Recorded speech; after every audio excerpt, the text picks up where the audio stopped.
The rain was relentless that evening, drumming against the old windows of the small cafe where Maya sat alone, staring into the half-empty cup of coffee before her.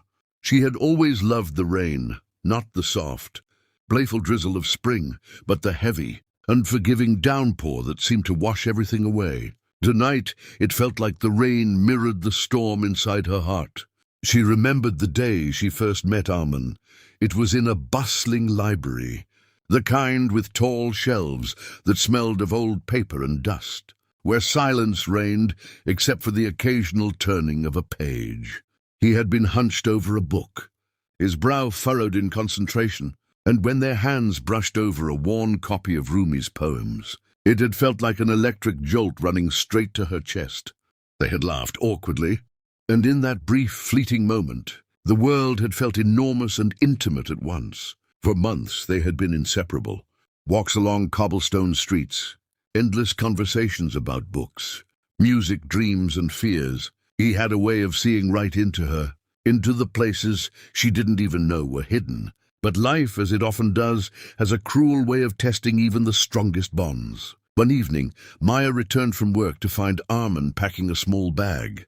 His face was pale, his eyes avoiding hers. "I have to leave," he said, his voice barely above a whisper. "I can't stay here anymore." "Leave? But why? What happened?" Her voice cracked, and she reached for him, but he stepped back like some fragile, ethereal bird afraid of being caught. "There are things I need to do. Things I can't explain right now. I promise it's not you." It had been weeks since that night. Weeks of silence that had stretched like a canyon between them, each day heavier than the last. Maya had tried calling, texting, visiting, but every attempt ended in nothing. No answers, no explanations, just emptiness. And yet, despite the pain, despite the anger that bubbled beneath her chest, she couldn't stop thinking about him. Tonight, the cafe was nearly empty, save for an elderly man in the corner, reading a newspaper, and a young couple whispering to each other over a slice of chocolate cake. The rain made everything feel slowed, suspended. Maya's mind wandered to memories. She had tried so hard to bury the late-night talks under strings of yellow lights, the way Armin's hand fit perfectly in hers, the warmth of his laughter that still echoed in her ears. The door opened suddenly, letting in a gust of cold wind and a figure drenched from the rain. Maya didn't recognize him at first. He looked older, somehow more fragile. The spark in his eyes dimmed, but not extinguished. He scanned the room until his gaze landed on her, and for a moment the world seemed to stop. "Maya," he said, his voice trembling. She stood, her heart pounding in a mix of hope and fear. "Arman?" He came closer, each step measured, as if afraid the earth itself would crumble beneath him. "I'm sorry," he whispered, almost inaudibly. "For everything. For leaving, for not explaining, for breaking your heart." Tears welled up in her eyes. "Why? Why did you go?" "I needed you." He swallowed hard. "I was sick. Not physically, but everything was falling apart inside me.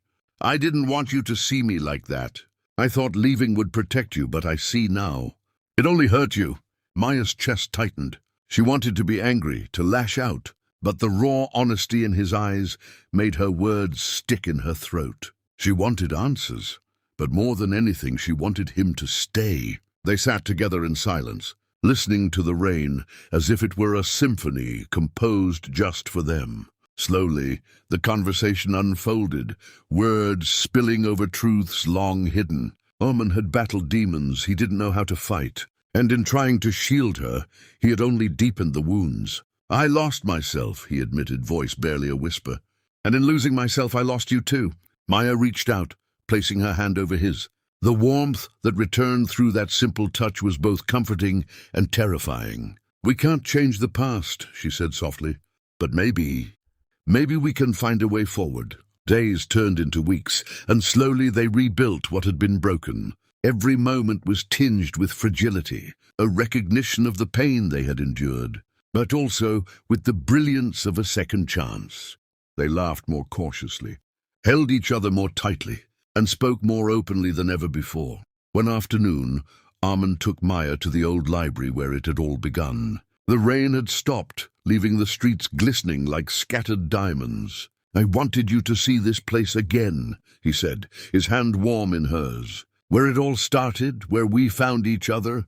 They wandered the aisles, fingers brushing over spines of books, hearts brushing over memories. In the quiet corner where they first met, Arman pulled out a small leather-bound journal. "I started this when I left," he said. "It's all the things I couldn't say, the confessions I couldn't voice." Maya opened it, and the pages were filled with his words, each sentence a mirror of his struggle, his remorse and his love for her. Tears streamed down her face, and Arman brushed them away gently, his own eyes glistening. "I want to be better," he said, voice trembling. "For myself and for you. Can you forgive me?" Maya looked into his eyes, seeing the vulnerability, the truth, and the love that had never really left. "I do," she whispered, "and I want to walk forward with you." Together, months later, they stood at the edge of a cliff overlooking the ocean, waves crashing below like the heartbeat of the world itself. The wind tangled their hair, and the sun dipped low, painting the sky with hues of orange and purple. "I never thought we'd be here again," Maya said, resting her head against his shoulder. Arman kissed the top of her head. "Neither did I, but sometimes life takes you through the storm to make you appreciate the calm. And the people who stay." The horizon stretched endlessly, promising unknown adventures, whispered apologies and laughter yet to be shared. Maya realized then that love wasn't about perfection, but resilience. It was about holding on when it seemed impossible, about seeing the light in someone even when they couldn't see it themselves. As the sun disappeared, leaving the sky a canvas of stars, Maya felt a quiet peace settle over her heart. They had weathered the storm, and those scars remained.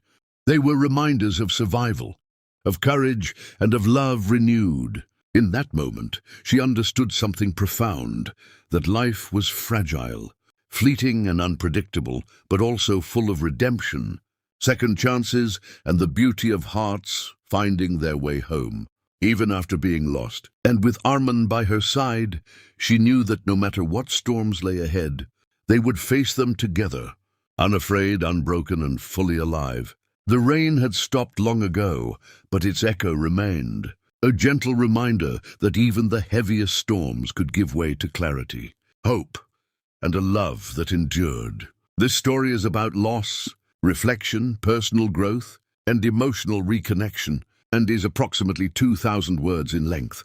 If you want, I can also make a dramatic, attention-grabbing title and description for this story, perfect for a YouTube video or social post. Do you want me to do that?